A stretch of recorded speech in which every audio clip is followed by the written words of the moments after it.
अस्सलाम वालेकुम रहमतुल्लाहि व बरकातहू। आज देखेंगे हम लर्निंग डिसेबिलिटी ट्रिक्स। डिसलैक्सिया लैक्सिया रीडिंग से प्रॉब्लम, जैसे हम र ब प सा, ये साउंड्स है ना, साउंड्स करेक्ट प्रोनाउंस नहीं करते।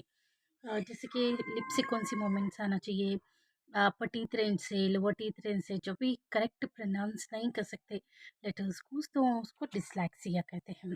डिस्ग्राफिया राइटिंग प्रॉब्लम्स रहती, जैसे बी और डी में, जैसे ये बी है ये डी है, इसमें बच्चा फ़र्क नहीं कर सकता। जैसे ये आर है और ये यस है, बच्चा इसमें भी फ़र्क नहीं कर सकता। तो इसमें क्या बोलते हैं, इसको राइटिंग प्रॉब्लम बोलते हैं, जिसको डिसग्राफ है। ग्राफ है क्या मतलब राइटिंग, ग्राफिया। डिसकैल्कुलिया मैथमेटिक्स में प्रॉब्लम्स रहता। जैसे बच्चे को माइनस करने में बहुत डिफ़िकल्टी होती, प्लस तो ईज़ी से कर लेता, माइनस में यानी ये जो कैलकुलिया है ना, acalculia is nothing but of a maths problems. Aphasia and dysphagia, ये लैंग्वेज एक्सप्रेशंस और थॉट्स एंड आइडियाज़ के हैं, लैंग्वेज के रिलेटेड आते, कि बच्चे को तो लैंग्वेज आती है लेकिन वो एक्सप्रेस नहीं कर सकता अपने थॉट्स एंड आइडियाज़ को। तो कुछ एक टॉपिक दे दिए, वो टॉपिक पे वो अपने इमोशनल फीलिंग्स जो भी रहेंगे वो एक्सप्रेस नहीं कर रहा, उसको आइडियाज़ तो है, बोलने के लिए नहीं हिम्मत जुटा पा रहा, या फिर एक्सप्रेस नहीं कर पा रहा, उसको कुछ थॉट्स है उसके, लेकिन वो कुछ नहीं कर पा रहा, तो ये टोटली लैंग्वेज के रिलेटेड हो जाता है। यानी अपने एक्सप्रेशंस को, थॉट्स एंड आइडियाज़ को करेक्ट से सामने वाले को नहीं बोल रहा, तो उसको अफाइजिया बोलते हैं। Alexia is nothing but of reading same. Dyslexia and alexia is same meaning, हाँ, रीडिंग की।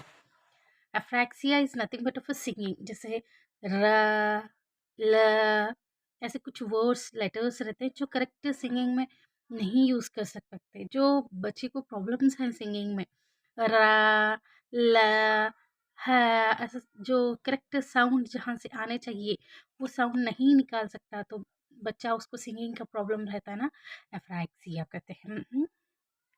Dysthanemia is nothing but of a stress। आज देखिए, हाँ, बच्चे बहुत सारे उलझन में रहते, कुछ तो भी बोले तो वही रहता है, पकड़ के बैठे हुए रहते हैं हम। जैसे आप साइकोलॉजी स्टूडेंट है तो पता है, आप आजकल के बच्चों का जो एलिमेंट है सिर्फ लव एंड अफेक्शंस है, तो आपके बच्चे बहुत स्ट्रेस में रहते हैं। ये सब क्या है, डिसेबिलिटीज बोल के बोल सकते हो। डिसमॉर्फिया, मॉर्फिया यानी लेटर ऑफ द शेप्स और size, specific parts of the body भी हो सकता है। जैसे कुछ बच्चे, किसी का हाथ छोटा है, किसी का बड़ा है, ऐसा आप देखे होंगे, उन लोगों को भी डिसमॉर्फिया बोल सकते हैं। मॉर्फिया यानी शेप और साइज में कुछ अबनॉर्मलिटीज दिखना।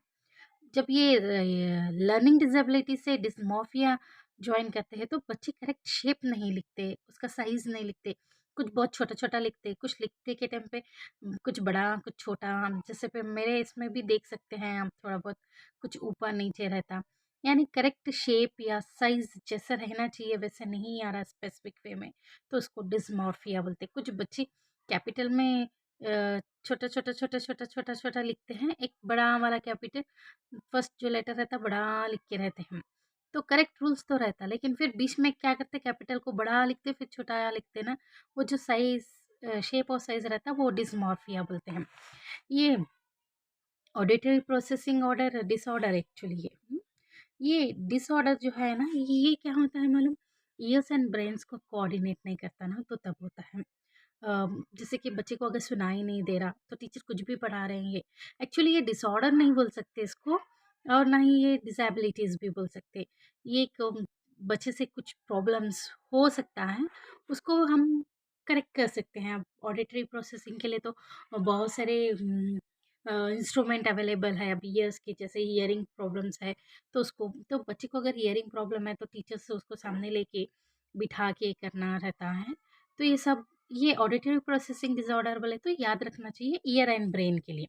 ऑडिटरी का मतलब क्या है, हुँ? सुनना, तो ईयर एंड ब्रेन को कोऑर्डिनेट प्रॉपरली नहीं होता ना, वो चाइल्ड को भी हम क्या बोलते हैं, ऑडिटरी प्रोसेसिंग।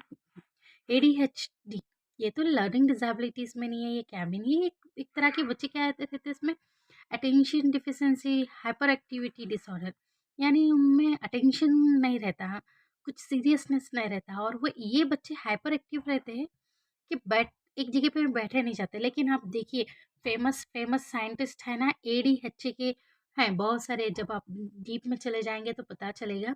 हाइपर एक्टिव ये बच्चे एक पर्टिकुलर प्लेस पे नहीं बैठ सकते, इनका अटेंशन एक चीज़ पे फोकस नहीं रहता। बहुत क्रिएटिव भी बोल सकते हैं इन लोगों को। कुछ लोग क्या बोलते हैं, एक एक एक थोड़ी देर के लिए भी, 5-10 मिनट के लिए कुछ तो एक टास्क देके लगा है तो उनको वो इंटरेस्ट थोड़ी टाइम के लिए रहता, फिर दूसरे इसमें चले जाता है।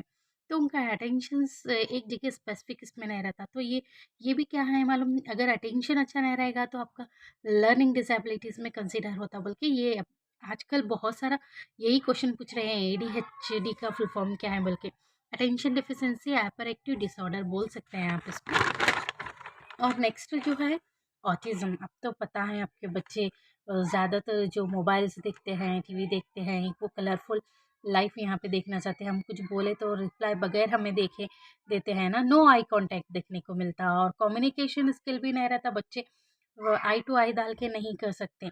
ऑटिज़्म में और बहुत सारे सिम्टम्स रहते हैं, जैसे फ्लैपिंग करते हैं और टोज़ पे चलते हैं, और हम जो भी बोलते हैं वो इजीली से कैच नहीं करते, जस्ट अवॉइड करके चले जैसा लगता, अपने नेम के रिस्पॉन्स नहीं करते। ये सब भी लर्निंग डिसेबिलिटीज़ में रहते। बच्चे ऐसे रहते हैं, हमें पता नहीं चलता।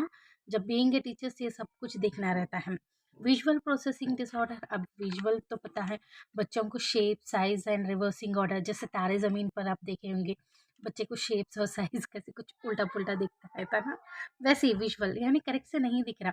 तो ये भी एक आई कांटेक्ट का प्रॉब्लम हो सकता है।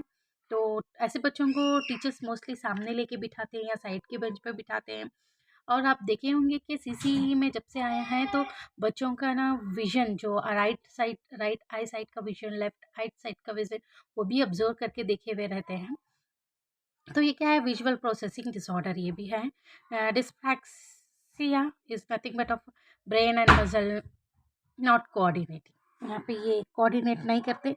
तो अब बच्चा कैच करना चाहता बॉल, लेकिन उसका हाथ शेक होते रहता। तो अब यहाँ वो ब्रेन तो सिग्नल दे रहा है कि बॉल आ रहा है, उसको कैच कर लेने का, हाथ तो उठाता है लेकिन उठा नहीं पाता है।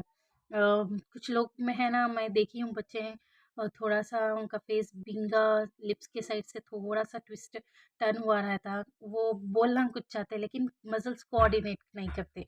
ऐसे इसको क्या बोलते हैं, डायस्प्रैक्सिया करके भी बोल सकते हैं, dyspraxia. Okay, thank you one and all.